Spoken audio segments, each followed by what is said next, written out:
is just have a little chat. And like I said, the idea is about looking 40 and feeling 40. It's all about the science of aging well.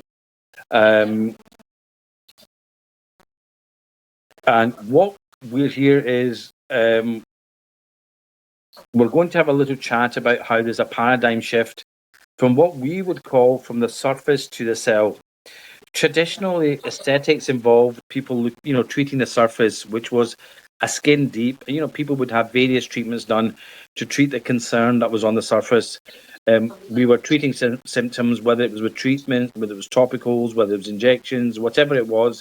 There was various, and it would mask the internal decay that we had out there. There was maintenance required, and the underlying process which caused the aging just continued to continue on there. However, with cellular longevity, again, we're looking at, and it's a cellular foundation.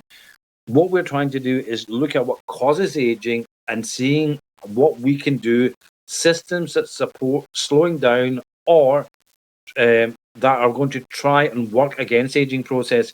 So rather than having an anti-wrinkle injection, can we take you to the point where the wrinkles are not forming as much, where we're not losing as much collagen as we have? Because we will, the science says that after a certain period of time, you will start to, there are drivers out there. Aging is not just, random. It has drivers, and most of them start quietly in our 20s. Collagen, for example, the scaffolding of everything declines roughly by 1% per year. The body's own repair signals grow fainter every decade. Cellular energy, which is a molecule called NAD+, roughly halves by your midlife. So what we're trying to do is we're looking at the cell. We're trying to address the root causes that are there. Then what tools do we have? Now, we've got epigenetics, and which I'll kindly invite Wes to come and talk a bit about that, and DNA profiling. We have peptides, and we also have EBOO therapy and advanced IV therapies, which all can work in tandem. And what the idea is to reverse the cellular decay from the inside out. What does that mean? Sustained vitality, biological age reduction, and we're not so worried about treating the external surfaces because we've done all the changes from the inside. And remember, any people that have been in to have aesthetics treatments, everybody talks about oxidative stress. There's a big thing about, coming for an NAD+ drip. It's the anti-aging, but there's more to it than that. There's a growth hormone repair access that decreases 14% per decade. The NAD+, that decreases by 50% by your midlife. Oxidative stress and inflammation, now that also causes the aging process. And what we're wanting to do is the cells in your body, which are now causing the aging, causing all these changes.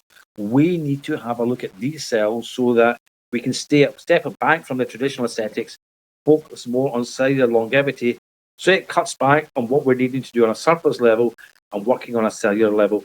And I think, not just in aesthetics, but in generalized wellness and disease management and functional medicine, the focus now, there is a massive paradigm shift into cellular health and how your cells are going to improve. Guys, can I have the next slide, please?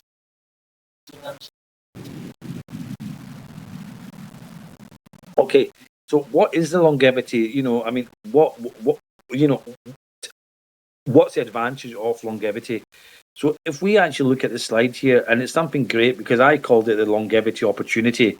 And the opportunity, it really does, if we look at our sort of chronological aging, by the age of 45, what we're going to do is we're going to continue to age, and always markers, your collagen decrease, your growth hormone decrease, your NAD decrease, your oxidative stress, your inflammation, all these changes are happening in there.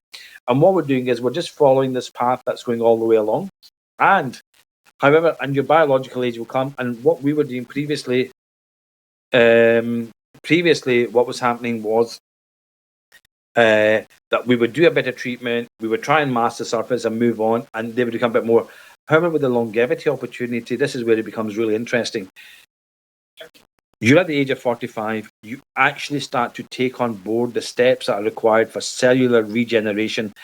And what I would call is working at cellular level to reverse the aging process. That's what you're doing. We're not allowed to make medical claims, but what we are doing is if you're stopping the collagen decline by 1% per year, if you are putting a stop on the growth hormone decrease of 14% per decade, and if you are restoring 50% of your lost NAD, what are you doing? You are actually stopping the aging process and reversing it. And interestingly enough, when at the age of 45, when you do some longevity opportunities, what will happen is your biological age will actually drop to 38. And how are we able to verify this? There are various different markers out there. There's DNA methylation, there's markers for cellular energy levels, and then there's markers for systemic inflammation. And I'll invite Des in later on to talk a bit more about DNA profiling and epigenetics, because, we're talking about doing these things. However, how do we know they actually work? Well, because the epigenetics, and there's 4 pillars of cellular optimization. The first one is epigenetics. The second is peptide therapy. Number 3 is advanced strips. And number 4 is EBOO therapy. And we'll talk a bit about each of these as we go along. Now, epigenetics is great because it actually allows you to objectively measure, look, I'm doing all these things. Is it affecting me? Am I having the changes? What's out there? I mean, this is just the doctor saying it does this. But, how can I be sure? And the best way to be sure is there's markers on your DNA profiling called epigenetics, which will actually, DNA profiling will never change. Your DNA profiling will never change. However, the severity of the risk factors in there, that will vary, and that's what epigenetics is. Wes, rather than me sort of coming in here, would you be kind enough just to talk a bit about the epigenetics here for us? Yeah, of course, no problem at all. Can everyone hear me? Can you hear me, Doc? Yeah, can you hear you loud and clear? Well, brilliant. So if you start on the basic fundamentals, you've got simply DNA is your blueprint to your body. So the best thing to do is obviously test where you start with, which is your DNA, which gives you lots of different markers around what vitamins and minerals you should take, what supplements you should take, any potential low-level health risks you may have, depending on the test that you're doing. But it'll give you a pathway and recommendations of things to follow. From an epigenetic standpoint, basically you're looking at then how do your genes express. So if you think about a funnel, what you pour into the top of a funnel, so if it's positive, so positive reinforcement, positive nutrition, exercise, looking after yourself in the correct way, different lifestyle markers, then you'll have a positive outcome coming out the bottom. Obviously, if you're pouring in, alcohol, smoking, not exercising, eating poorly, lot high levels of stress, training to an extreme level, then those all will affect your epigenetic markers, which therefore mean your aging will increase in speed. So your cellular aging will increase. So the epigenetics, and this is the key with lots of different things, is you always need to test, and then you need something that's retestable. So DNA is fixed, so you only test it once. But the epigenetics is a retestable test that allows you to understand what are you doing in your lifestyle, and then what changes do you need to make to then retest to see if you're actually having a positive impact. And as I say, there's lots of different things that can cause this. I always use myself as an example. When I did epigenetic testing 10 years ago, I'm an ex-international professional athlete. And I actually, from the cohort that we tested of over 2,000 people, I was actually one of the worst from an epigenetic standpoint, even though you looked at me and thought, I am actually going to be in the top 2%, 5%, because I look good. But that isn't the case, because I was overtraining, I was had high inflammation, I wasn't taking the right vitamins and minerals that I needed from my body, I wasn't taking the right supplementation that I needed, I wasn't doing the recovery strategies I needed, I was highly stressed, and I wasn't sleeping correctly. So there was simple fundamentals that I needed to change. And the way we discussed these, there's lots of different other ways to do that, and there's obviously different parts of the jigsaw puzzle, as Doc's explained, that all link together to then basically help you reduce stress, maybe improve your sleep, cover off obviously injury and recovery better. And this is where peptides fit in very, very well, because there's obviously peptides for the 3 things I've just discussed to help you sleep better, to help you recover quicker, to help you train better. And it's really important that you make one change at a time, and it's really important that you kind of do that step by step.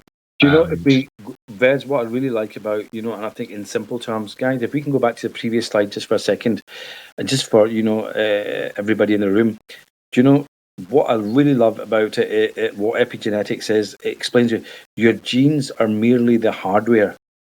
Epigenetics is a software that decides which genes are switched on or off.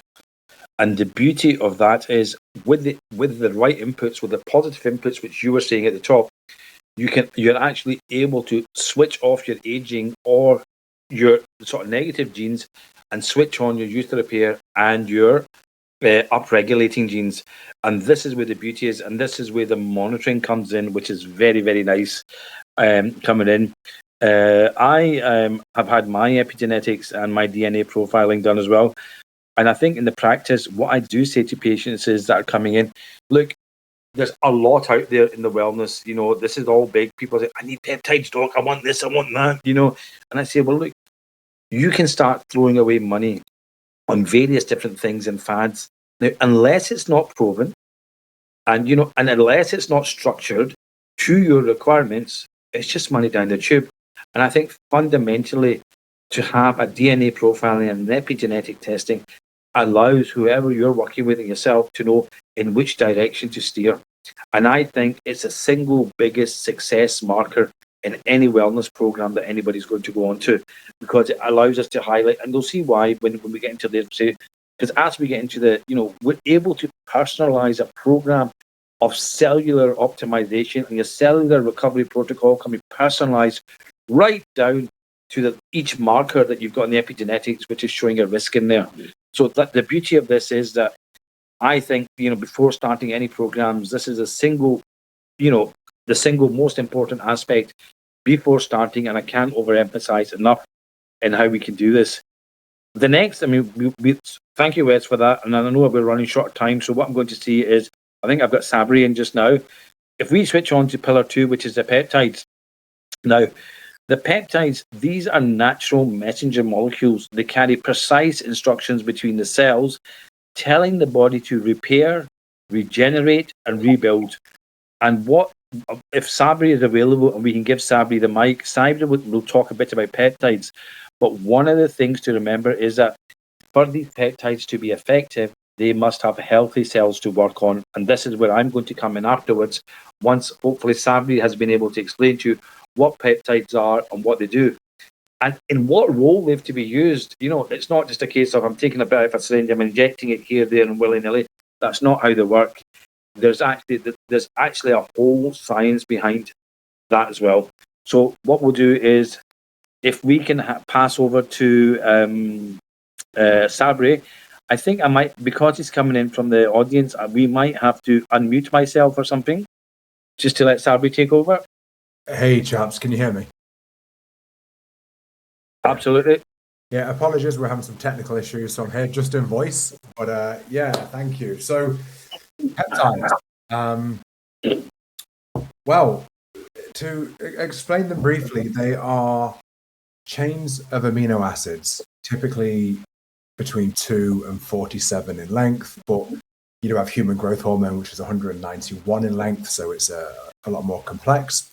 And basically, they act as signaling molecules that send messages. And you can almost imagine like each amino acid in a chain is almost like a letter. You put these letters together, you get a word, and then you get more complex ones, which are more like a sentence.